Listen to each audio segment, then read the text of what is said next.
On the eve of the CCP's fourth plenum, Beijing exploded with shocking news. 9 full generals were expelled from the party and the military, including Central Military Commission, CMC, Vice Chairman He Weidong. Xinwen Lianhua, CCTV's main newscast, refused to report it, while PLA Daily declared, "There are no Iron Cap princes." The military seized the microphone, provinces shook, and senior officials in Shaanxi, Ningxia, Inner Mongolia, and Hubei were investigated. Of 205 Central Committee members, 46 are already out of post. The fourth plenum is set to become a stage 4 rubber-stamping the purge list. Meanwhile, prophecy in Tuei Bei 2 diagram 46 resurfaced, a soldier bearing a bow, and the name Zhang Yoxia once again invites speculation.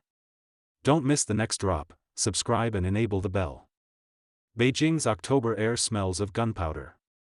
The CCP's fourth plenum opens today, but before the meeting even began, the inside of the party had already blown up. On the afternoon of the 17th, China's Ministry of National Defense suddenly announced, 9 full generals were expelled from the party and the military on the same day. The knife cut straight into the CMC core. The one taken down was no one else but the military's number 3 figure, CMC Vice Chairman He Weidong. He went from vanishing into thin air to a prisoner in chains. But here's the odd part: despite the magnitude, Xinwen Lianhua refused to cover it. Instead, the next day PLA Daily ran a blistering editorial: "There is no royal pardon writ, there are no Iron Cap princes." Every word burned like a warning to someone: no one in the military can protect themselves anymore. The outside world erupted: this isn't routine anti-corruption, it's a reshuffle of the military. Most of the 9 full generals came from units personally promoted by Xi Jinping, the Fujian-based 31st Group Army and the Eastern Theater Command. Some say this isn't merely about graft, it's a blood replacement. Even more startling, as the military moved, localities shifted in tandem. Senior officials across Shaanxi, Ningxia, Inner Mongolia, and Hubei were intensively investigated and reassigned. By count, of 205 Central Committee members, at least 46 are no longer in post, the most in any plenum. The CCP's fourth plenum has become a stage to ratify the purge list. Some say this meeting is not a summary but a handover. At the same time, an ancient theme resurfaced online. Tuei Bei Tuesday diagram 40x's prophecy was pulled up again. There is a soldier bearing a bow, within the eastern gate lies a hidden golden sword. Coincidentally, Zhang Yoxia, seen as a real power figure in the military, bears a surname Zhang that contains the radical bow, and his name strokes resemble a drawn bow. Some interpret the man bearing a bow as hinting at today's military power shift. Others say Tuei Bei too long foretold, 10,000 do not die, but one cannot escape. Perhaps corresponding to this unprecedented 9 generals falling together. Beijing's game is turning ever more bizarre. The military strikes, localities tremble, and an ancient book becomes a riddle. This time, the true topic of the fourth plenum is likely not the document's governance modernization, but who still gets to stay at the table. Enter opening sequence. PLA Daily declares, there are no Iron Cap princes. On October 18, the CCP's PLA Daily published an editorial, unswervingly carry the anti-corruption struggle in the military through to the end. It said He Weidong, Miao Hua, He Hongjun and others seriously violated party discipline, are suspected of serious duty crimes, with particularly huge sums involved, of extremely serious nature and extremely vile impact. It claimed their corruption was a mutated fermentation of the residual poison of deceased former CMC Vice Chairman Guo Buxiong and Su Kaiho, a collapse of faith and betrayal of loyalty, that anyone who engages in corruption will never be tolerated. There is no royal writ of immunity, no Iron Cap princes. The day before, on the 17th, the PRC Ministry of National Defense had just officially announced the expulsion of 9 full generals from the party and the military. On the 18th, PLA Daily rapidly followed up, piling on the charges. The 9 include, former CMC Vice Chairman He Weidong, former Director of the CMC Political Work Department Miao Hua, former Executive Deputy Director of the same department He Hongjun, former Executive Deputy Director of the CMC Joint Operations Command Center Wang Xiubin, former Eastern Theater Commander Lin Xiangyang, former Army Political Commissar Qin Shudong, former Navy Political Commissar Yuan Huaji, former Rocket Force Commander Wang Hobin, and former People's Armed Police Commander Wang Chuning. Hong Kong Sing Tao Daily analyzed that the fall of 9 full generals marks the largest number of senior generals expelled from the party and military since China's so-called reform and opening, and it is the first time a sitting CMC vice chairman has been punished, which is shocking. The number and rank of expelled generals are unprecedented. Moreover, from Wei Fenghe, Zhou Yaning, Li Yuchao to Wang Hobin, 4 consecutive rocket force commanders have had issues. This large-scale purge of the military is indeed rare. The CCP's 4th plenum will stamp and ratify the handling decisions for these people. Counting He Weidong and Miao Hua, plus former Defense Minister Li Shangfu who had already been removed, the CMC, which should have 7 members, now has only 4, CMC Chairman Xi Jinping, Vice Chairman Zhang Youxia, and members Liu Zhenli and Zhang Shengmin. It's like a game of musical chairs. By the end, the chairs remain, but fewer and fewer people are sitting. Hence, the outside world is closely watching whether the 4th plenum will add CMC members or another vice chairman. Predictions say either Zhang Shengmin or Liu Zhenli will be promoted to vice chairman. Whether current Defense Minister Dong Jun enters the CMC remains to be seen. He Weidong's downfall shows anomalies. Xinwen Lianbo refused to report. On October 17, MND spokesperson Zhang Xiaojiang suddenly announced that, with the approval of the Party Central Committee and the CMC Discipline Inspection Commission and Supervisory Commission had opened cases to investigate He Weidong, Miao Hua, and 7 other full generals. The Party Central Committee decided to expel them from the party and hand them over to military prosecutors. State media Xinhua merely reposted the MND website's brief. For something this massive, CCTV's Xinwen Lianbo didn't report it that night at all. When Miao Hua fell earlier, it was likewise a sudden announcement at a routine MND press conference, with party media later citing MND's notice. Prior to Miao, from Xi's early anti-graft days taking down Su Kaiho and Guo Buxiong, to last June's fall of former defense ministers Li Shangfu and Wei Fenghe, those notices were issued by Xinhua, announcing Politburo decisions the same day. So here's the question. Why is the military now hogging the spotlight? On paper, both the party center and the CMC have the same top boss, Xi Jinping, yet their steps seem out of sync. Could cutting off He Weidong and Miao Hua have been Xi Jinping's own decision to sever his right arm? Netizens mocked that the center is split now, raising suspicions that the party center, which took down He and Miao, may not be the hollowed-out Xi center, and that Xi's chair as CMC chairman may be shaky. Judging by how these takedowns were announced, both the CMC and the party center may already be slipping from Xi's control.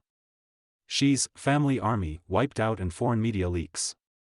According to media reports, most of the 9 generals publicly purged came out of the former Nanjing military region, many from the Fujian-based 31st Group Army, Xi Jinping's own base.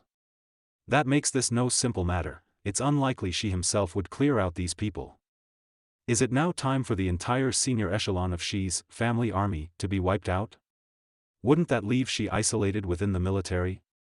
Moreover, independent commentator Kai Shinkuan posted on X that beyond the 9 publicly named, 4 more full generals have fallen: Equipment Development Department Head Su Xiueqiang, Joint Staff Deputy Chief Xiu Qiliang, Rocket Force Political Commissar Su Shisheng, and National Defense University President Xiao Tianliang.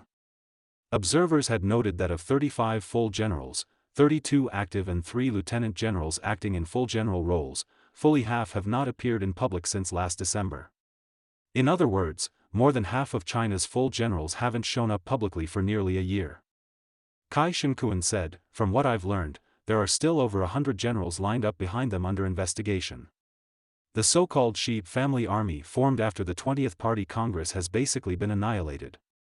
An X account, New Highland, posted similar information. Affected lieutenant generals include former CMC General Office Director and current NDU Political Commissar Zhong Xiaojun, CMC Discipline Inspection Commission Deputy Secretary Zhou Jianxin, Southern Theater Deputy Commander and Chief of Staff Jia Jiancheng, Northern Theater Deputy Commander Zhao Zhidan, People's Armed Police Chief of Staff Zhou Jiangwo, Joint Logistics Support Force Deputy Director Jing Jianfeng, and others, 9 in total, to be removed or demoted. At the Major General level, Tang Bing, Aerospace Force Political Department Director, Zhang Fan, 78th Group Army Commander, and Yang Zhengzhen, 79th Group Army Commander, among 15, will be removed or demoted. These cover the CMC, theaters, engineering/works, logistics, rocket force, and the PAP, the military, Southeast faction, and work system are nearly wiped out. A Beijing insider revealed that those now in trouble or about to be are all Xi's people. Xi had already agreed in August to resign from his party and military posts, keeping only state president, but a week before the September 3 parade in Beijing, he reneged. As a result, after multi-faction bargaining, a rare consensus was reached: Xi must step down at the fourth plenum. Past rumors in the military now appear hammered in. If the news of a collective fall of Xi's generals is reliable, it means Xi is indeed in trouble. The most widely circulated prediction about the fourth plenum is that Xi might, for health reasons, first relinquish CMC chairman and general secretary to save face, while the formal handover of state president must wait until the March 2026 NPC. Netizens buzzed, Zhang Youxia won. The military has basically announced a regime change. Xi's family army is being purged. This is a wipeout, right? Next comes the palace coup drama. There's only one way to write this script. Power vacuum and fourth plenum choreography. The CCP's fourth plenum is formally a full meeting of the Central Committee, and in this Central Committee, the number of fallen bigwigs is enough to break records. This will be a plenum with unusually many absences among Central Committee members, a giant pit dug for Xi. By count, of 205 Central Committee members, at least 46 are not in post. Among the 9 full generals just officially purged, only Wang Houbin is not a Central Committee member. The fourth plenum will ratify the handling of the other 8. The military's change of sky helps open the window for the Central Committee too. As for local barons, they've fallen in droves this year: former Tibet chairman Kazala, former Hubei party secretary Jiang Chaoyang, former Shaanxi governor Jin Xiangjuan, CPPCC standing committee member Bei Jingchuan, former Guangxi chairman Lan Tianli, former Ningxia chairwoman Lu Hui, and Inner Mongolia chairwoman Wang Lixia. Wang Lixia, seen as close to Xi, is a bellwether. Xi's friend circle is shrinking. According to state media propaganda, these Central Committee members are all personally vetted and personally selected by Xi, his family army. Awkwardly, unlike the 18th Party Congress anti-graft wave that took down 43 Central and alternate Central Committee members from Jiang and Communist Youth League factions, those now being purged are Xi's own men, promoted fast, and falling just as fast. Taken together, these personnel shifts show signs of Xi's power being reshuffled. With the great tree about to topple, the remnants of Xi's family army clinging to it have little meaning. They are likely hedging, distancing from Xi, and rushing to realign. Tui Bei too aligns with the military power shift. On the eve of the fourth plenum, this string of anomalies in the military led many observers to connect them with diagram 46 of Tui Bei 2, as if prophecy were spilling into reality. The omen reads, gloom and haze, killing without the knife. 10,000 do not die, one cannot escape. The verse says, there is a soldier bearing a bow, who only says, I am an old white-headed man. Within the eastern gate lies a hidden golden sword. A brave one enters the imperial palace from the back gate. The picture shows a man extending his right hand, with his left in a fist on his chest, seeming to probe the way ahead, a concealed warning. Some folk adepts have interpreted diagram 46 as foretelling a military coup or power seizure within CCP high ranks. The line, a soldier bearing a bow, corresponds to CMC Vice Chairman Zhang Youxia. The character, Zhang, contains the bow radical. The strokes of Youxia chain multiple person radicals, resembling a drawn bow shooting a bird. Bird can correspond to the white feather elements within the character, Xi. Thus, the name Zhang Youxia hints at shooting Xi with a bow. The white-headed man, Beituweng, is read not as an old man but as a character riddle. Wang has white atop feather, i.e., white over feather, which flips the components of the character Xi /. Therefore, white-headed man implies toppling Xi, and Zhang Youxia is the destined Xi toppler. Hidden golden sword depicts the undertow of power and flashing blades within the military. The brave enters the palace, symbolizes a military power shift closing in on the very core. At present, with the MND's latest announcement taking down 9 of Xi's generals, the blade is unsheathed and aimed at the core. This blade rests at Xi's neck and slices open a fissure in central military power. If all this truly echoes Tui Bei 2, then this military storm may have long been fated. Who is the man bearing a bow, and who is the one who cannot escape? The CCP's fourth plenum may reveal the answer.